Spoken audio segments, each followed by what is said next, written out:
السلام علیکم ورحمۃ اللہ وبرکاتہ۔ محترم بھائیوں، ہمیشہ حلال کھانا چاہیے اور ہمیشہ حلال کی جستجو میں رہنا چاہیے اور ہمیشہ حرام سے بچنا چاہیے، کیونکہ ہماری شریعت میں یہ بات بتلائی گئی ہے کہ حرام سے پلا ہوا جسم کبھی اللہ رب العزت کی جنت میں نہیں جائے گا۔ چنانچہ نبی اکرم صلی اللہ علیہ وسلم کی ایک روایت امام ابن حبان رحمۃ اللہ علیہ نے روایت کیا، کہتے ہیں کہ نبی اکرم صلی اللہ علیہ وسلم نے کعب بن عجرہ رضی اللہ عنہ کو وصیت کرتے ہوئے فرمایا، کعب اس بات کو یاد رکھ، لا يدخل الجنہ لحم نبت من سخط۔ آپ صلی اللہ علیہ وسلم نے فرمایا، کعب کبھی اللہ کی جنت میں وہ جسم داخل نہیں ہوگا جو حرام سے پلا ہوا ہو۔ اور بھائیو، قرآن نے تجارت اور حلال کھانے کے بارے میں بڑے زور کے ساتھ اس بات کو بیان فرمایا۔ قرآن کریم نے عمومی طور پر تمام دنیا کے انسانوں کو مخاطب کرتے ہوئے کبھی یوں خطاب فرمایا، یا ایھا الناس کلوا مما فی الارض حلالا طیبا، دنیا جہان کے لوگوں ہمیشہ حلال کھاؤ اور ہمیشہ طیب پاکیزہ کھاؤ۔ اور اسی طرح تجارت کرتے ہوئے قرآن نے اس بات پہ بھی زور دیا کہ اللہ رب العزت میں تجارت میں حلال بزنس کرنا، اور بزنس کرتے ہوئے بھی تم حلال کو اپنانا، حرام کے پاس نہ جانا، اور کبھی بھی بزنس کرتے ہوئے تم سود کا کاروبار نہ کرنا۔ قرآن کہتا ہے، احل اللہ البیع وحرم الربا، اللہ رب العزت تمہیں منع کرتا ہے، حرام کرتا ہے تمہارے اوپر کہ تم سود کا کاروبار کرو یا سود کا لین دین کرو۔ اسی طرح بھائیو،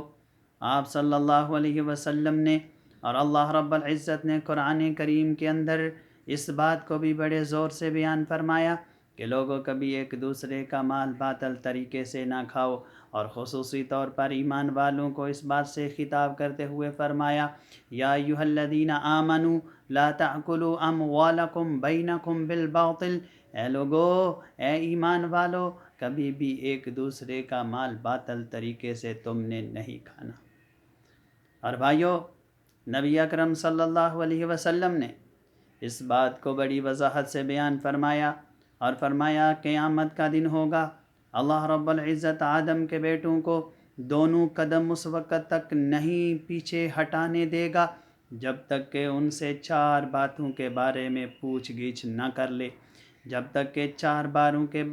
باتوں کے بارے میں ان سے سوال نہ کر لے۔ اور پہلی بات، عن عمرہ فیما افناہ، عن شبابہ فیما ابلاہ،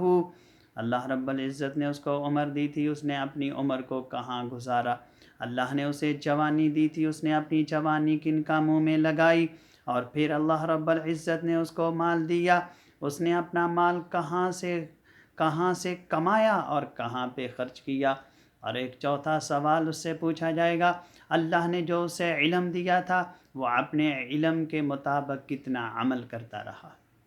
اور بھائیو، آخری حد تک کوشش کرنی چاہیے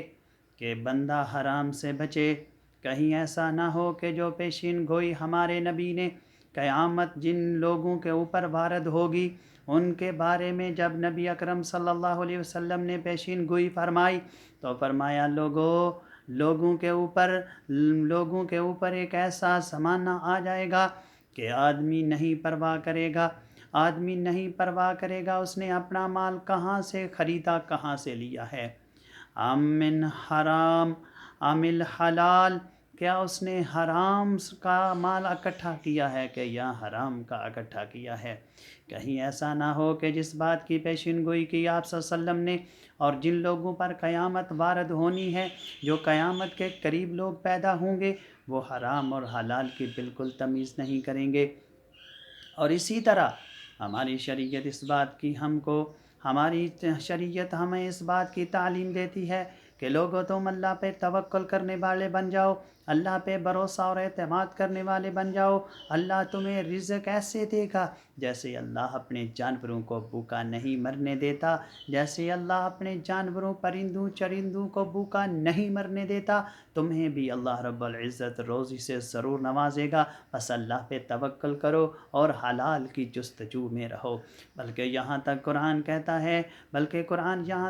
من یتق اللہ یجعل لہ مخرجا ویرزقہ من حیث لا یحتسب، جو بندہ اللہ کا ڈر اپنے دل کے اندر بٹھائے اور اللہ پر توکل کرتا ہے، اللہ اس کے لیے ہر مشکل میں سے نکلنے کا کوئی نہ کوئی راستہ بنا دیتا ہے اور اس کو وہاں سے رزق دیتا ہے جہاں سے اس کا گمان بھی نہیں ہوتا۔ اور بھائیوں، بلکہ ایک صحیح و ترغیب کے اندر آپ صلی اللہ علیہ وسلم کی روایت ملتی ہے کہ آدمی کا رزق اس کو ایسے تلاش کرتا ہے جیسے کسی کو اس کی موت تلاش کرتی ہے۔ اللہ سے دعا ہے اللہ سبحانہ و تعالی کہنے والے اور سننے والوں کو اپنی تجارت، اپنے کاروبار اور اپنے بزنس پر ایک نظر دیکھنے کی توفیق دے اور انہیں ہمیشہ حلال کی جستجو اور حلال کمانے کی اللہ توفیق دے اور حرام کے ایک ایک لقمے سے بچنے کی اللہ مسلمانوں کو توفیق دے۔ وما توفیقی الا باللہ۔